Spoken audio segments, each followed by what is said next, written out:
जय हिंद दोस्तों। Railway NTPC exam 2025 का 13 जून की थर्ड शिफ्ट का भी एग्ज़ाम ख़त्म हो गया है।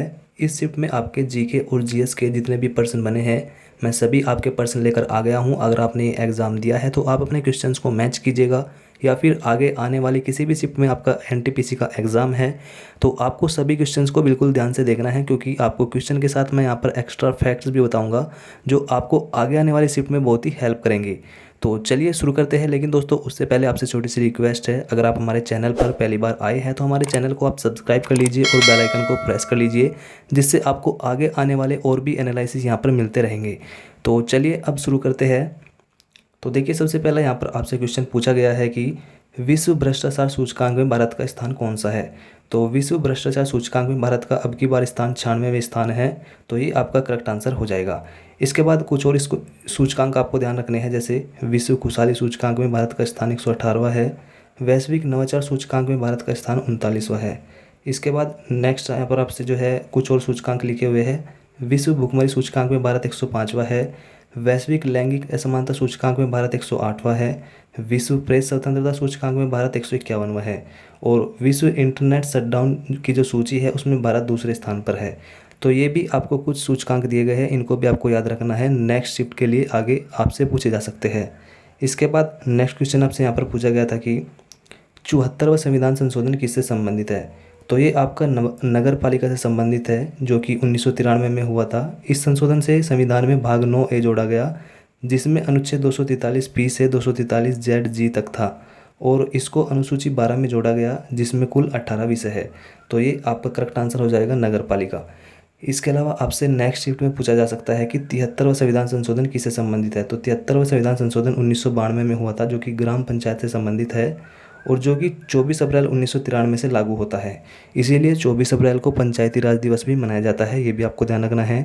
और इस संशोधन के तहत जो है संविधान में भाग 9 जोड़ा गया, जिसमें अनुच्छेद 243 से 243 तक है, और इसको इसकी जो अनुसूची है अनुसूची 11 में इसको जोड़ा गया है, और इसमें कुल 29 विषय है, ये भी आपको ध्यान रखने हैं। ये सारे फैक्ट्स आपको ध्यान रखने हैं। इसके बाद नेक्स्ट क्वेश्चन आपसे पूछा गया था कि सर हिंदी ने किस वंश को मोहम्मद साहब का वंशज बताया है। तो सर हिंदी जो है एक लेखक था, उसने जो है आपका तारिक ए मुबारक शाही के जो लेखक है सर हिंदी, इन्होंने बताया है सैयद वंश को मोहम्मद साहब का वंशज बताया है, यानी सैयद वंश आपका करेक्ट आंसर हो जाएगा। इसके बाद बात करें सर हिंदी की, तो सर हिंदी अकबर के शासनकाल में था, ये भी आपको ध्यान रखना है। इसके बाद नेक्स्ट क्वेश्चन आपसे पूछा गया था बाल गंगाधर द्वारा लिखित मराठा अखबार किस भाषा में लिखा गया था। तो बाल गंगाधर द्वारा लिखित ये जो अखबार है अंग्रेजी भाषा में था, ये आपका करेक्ट आंसर हो जाएगा। इसके बाद बाल गंगाधर तिलक की बात करें तो मुख्य रूप से ये 2 अखबार प्रकाशित करते थे, जिनमें पहला केसरी था जो कि मराठी भाषा में था, और दूसरा मराठा था जो आपके क्वेश्चन में यहाँ पर पूछा गया है, ये आपका अंग्रेजी भाषा में था। बात करें बाल गंगाधर तिलक की, तो इन्होंने 1917 में एनी बेसेंट के साथ मिलकर होम रूल लीग की स्थापना की थी, ये भी आपको ध्यान रखना है। बाल गंगाधर तिलक ने ही एक नारा भी दिया था कि स्वराज्य मेरा जन्मसिद्ध अधिकार है और मैं इसे लेकर रहूँगा। तो ये आपको जो है एक्स्ट्रा फैक्ट याद रखने हैं बाल गंगाधर तिलक के बारे में। इसके बाद नेक्स्ट क्वेश्चन आपसे पूछा गया था विश्व का सबसे बड़ा नदी द्वीप माजुली द्वीप किस नदी पर है। तो ये आपका ब्रह्मपुत्र नदी पर असम में है, ये आपका करेक्ट आंसर हो जाएगा।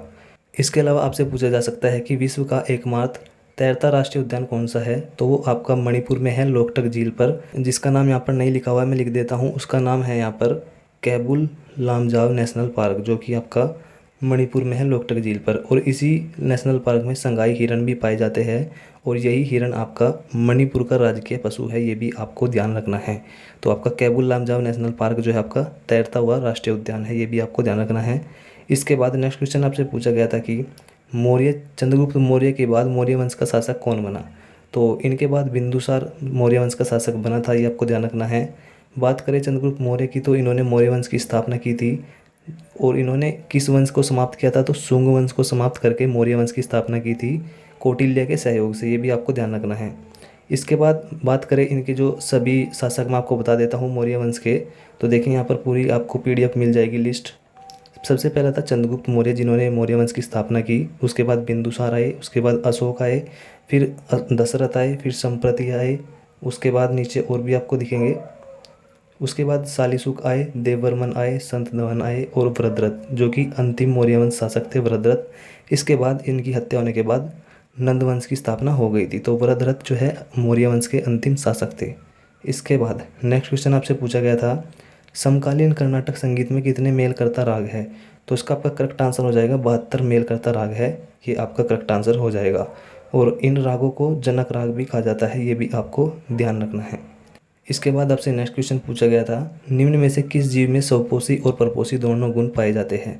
तो यूग्लिना आपका एक ऐसा जीव है जिसमें स्वपोषी यानी ऑटोट्रोफिक और परपोषी हेट्रोट्रोपिक दोनों गुण पाए जाते हैं। तो आपके ऑप्शन में जो होगा वही आपका करेक्ट आंसर हो जाएगा। जैसे यहाँ पर कुछ और उदाहरण है, जैसे बैक्टीरिया, साइनोबैक्टीरिया, अमरबेल, घटपर्णी, ये भी आपके स्वपोषी और परपोषी दोनों गुण रखते हैं। इनमें से जो भी आपके ऑप्शन में होगा वही आपका करेक्ट आंसर हो जाएगा। इसके बाद नेक्स्ट क्वेश्चन आपसे पूछा गया था, तापी नदी कहाँ से निकलती है? तो तापी नदी मध्य प्रदेश के मुल्ताई से निकलती है, ये आपका करेक्ट आंसर हो जाएगा। बाकी इनके अलावा मैं आपको और बता देता हूँ, यहाँ पर आगे आने वाली शिफ्ट के लिए आपको याद रखना है। जैसे आपसे पूछा जा सकता है यहाँ पर, गंगा नदी कहाँ से निकलती है? तो गंगा नदी गंगोत्री हिमनद उत्तराखंड से निकलती है। यमुना नदी यमुनोत्री हिमनद उत्तराखंड से निकलती है। ब्रह्मपुत्र नदी तिब्बत में चेमयांगयुंग हिमनद से निकलती है। सिंधु नदी तिब्बत पठार से मानसरोवर झील से निकलती है।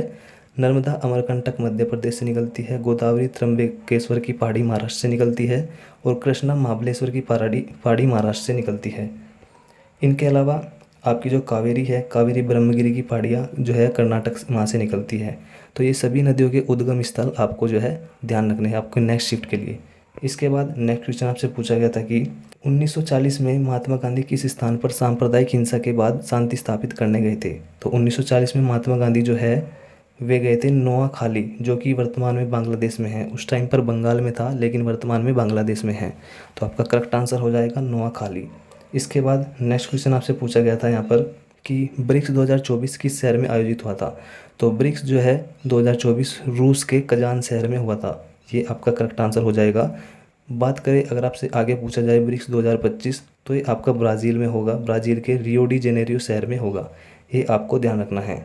इसके बाद नेक्स्ट क्वेश्चन आपसे पूछा गया था कि राष्ट्रीय मानव अधिकार आयोग के अध्यक्ष कौन हैं? तो राष्ट्रीय मानव अधिकार आयोग के वर्तमान अध्यक्ष न्यायमूर्ति वी राम सुब्रमण्यम है। तो ये आपका करेक्ट आंसर हो जाएगा, जिनको अभी हाल ही में नियुक्त किया गया है, ये आपका करेक्ट आंसर हो जाएगा। इसके बाद नेक्स्ट क्वेश्चन आपसे पूछा गया था कि MS वर्ड में Ctrl+H शॉर्टकट कुंजी का क्या प्रयोग होता है? तो MS वर्ड में जो Ctrl+H कुंजी होती है, इसमें प्रयोग होता है ढूंढे और प्रतिस्थापित करें, यानी फाइंड एंड रिप्लेस। ये क्या होता है, डायलॉग बॉक्स को खोलने के लिए किया जाता है। ये आपका करेक्ट आंसर हो जाएगा, ढूंढे और प्रतिस्थापित करें, ये आपका करेक्ट आंसर होगा। इसके बाद नेक्स्ट क्वेश्चन पूछा गया था कि न्यायिक समीक्षा का क्या अर्थ है? तो न्यायिक समीक्षा एक ऐसा सिद्धांत है जिसके तहत न्यायपालिका सरकार की कार्यकारी, विधायी, प्रशासनिक कार्यवाहियों की समीक्षा करती है। यह सुनिश्चित करती है कि ये कार्रवाई संविधान के नियमों और कानूनों के अनुरूप हो।